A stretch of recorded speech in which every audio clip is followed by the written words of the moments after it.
In front of me is BLACKVIEW Tab 16, and today I would like to show you how you can switch on or off auto rotation. Firstly, just go into Tab menu and look for Direction Lock shortcut with a little padlock. When you find it, click on it.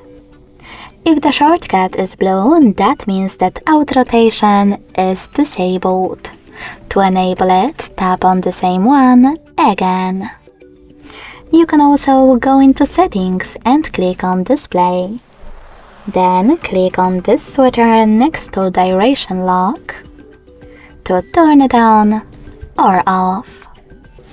Thanks so much for watching. If you enjoyed this video, leave a like, comment and subscribe. Bye!